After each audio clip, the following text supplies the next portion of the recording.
in 1970, there was this thing that started where it was all about building up a child's self-esteem, which I'm for, but not when you do it in artificial ways, not when you do it in ways that are not genuine. You know, when you give participation trophies and no one feels the sting of losing, well, you're just raising a bunch of unambitious people. Like, why, if there's no losing, what drives someone to strive to win? Look, we have to accept that Darwinism is a thing, right? Like, species survive partly because of ambition to survive.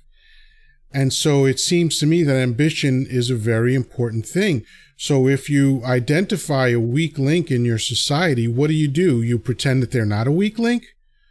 Or do you go, hey man, you're a weak link and we need you to get stronger? You know, because the old saying, right?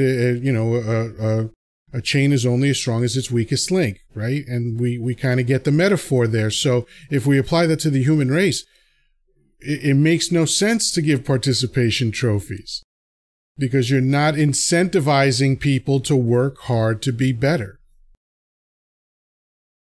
Right? We don't want children ever feeling a negative emotion. That makes no sense. You know, there's something like 1,100 different emotions. And evolution created that. So there's a purpose for these emotions. There's a reason why the sound of a rattle from a rattlesnake is universally terrifying. It's because if our ancestors, listen to me, if our ancestors had not been afraid of that sound, we wouldn't be here right now. You know, a lion's roar is universally terrifying.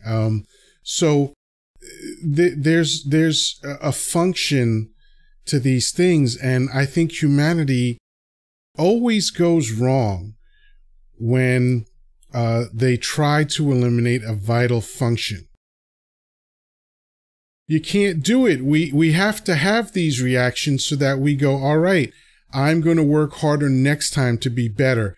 You know, humans are competitive for a reason.